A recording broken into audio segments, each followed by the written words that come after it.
माँ बाप के लिए कभी भी बच्चे बोझ नहीं होते, पर बच्चों के लिए माँ बाप जरूर बोझ बन जाते हैं।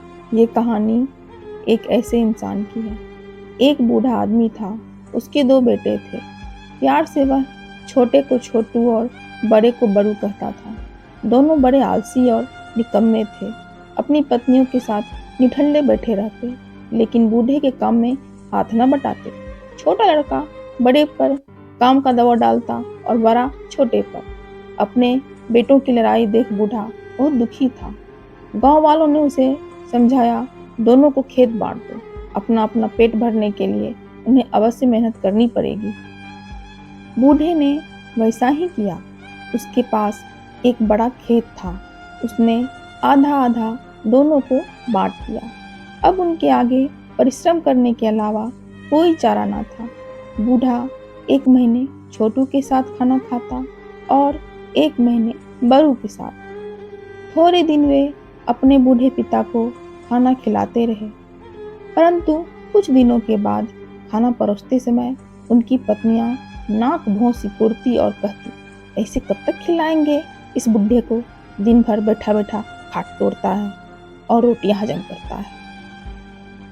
बहुओं के तानों को सुनने के अलावा बूढ़े के पास और कोई चारा भी तो न था।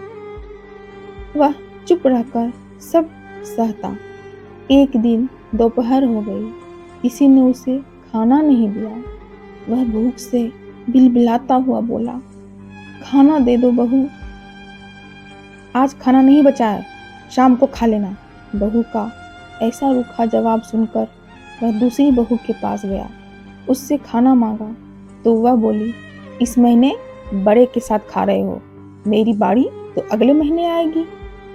बूढ़े ने घर छोड़ने का फैसला कर लिया। गांव के कुएं पर जाकर उसने पेट भर पानी पिया और डंडा टिकाता हुआ दूसरे गांव चला गया। लोगों का छोटा मोटा काम करके वह पेट भरने लगा। धीरे धीरे 1 वर्ष बीत गए। उसे अपने बेटों का हाल जानने की उत्सुकता हुई तो वह पुनः अपने गांव आ गया।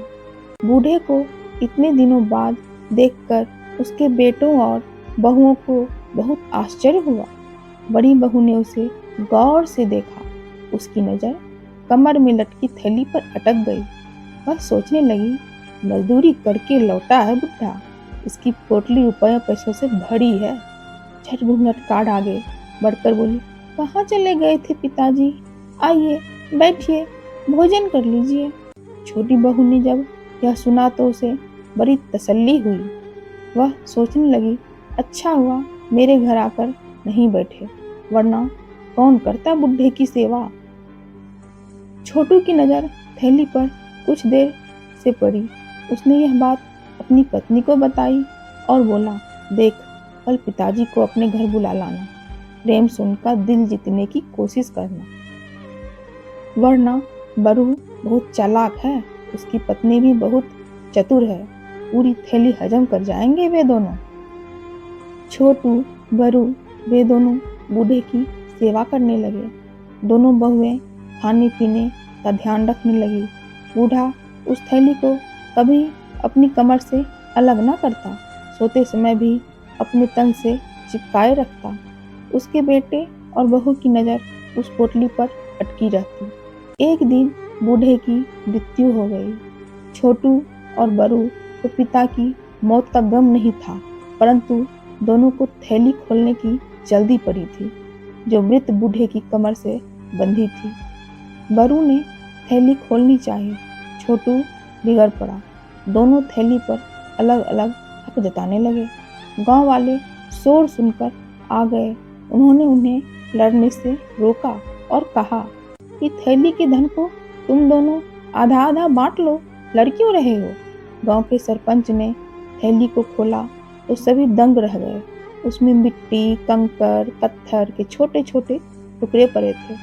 छोटू, बरू एवं उनकी पत्नियां गांव वालों के सामने मुंह लटकाए खड़े थे और थैली में भरे उन कंकर पत्थरों को देख रहे थे। सरपंच बोला, मूर्खों, तुम्हारा पिता एक अच्छा इंसान था, परंतु तुम्हारे दुर्व्यवहार ने उसे यह कपट भरी थैली बांधने को मजबूर कर दिया। तुमने जो बुरा व्यवहार उसके साथ किया था, उसका फल तुम्हें मिल गया। उठो और अपने पिता के अंतिम संस्कार की तैयारी करो। दोस्तों, ये कहानी आजकल के माता पिता और बच्चों की है। ऐसा मैं नहीं कहती कि हर घर में ये होता है, लेकिन बहुत जगह ऐसा होता है। अगर आपको यह स्टोरी अच्छी लगी हो तो प्लीज़ मेरे चैनल को लाइक और सब्सक्राइब करें। Thank you. और हो सके तो अपने बड़ों की इज्जत ज़रूर करें।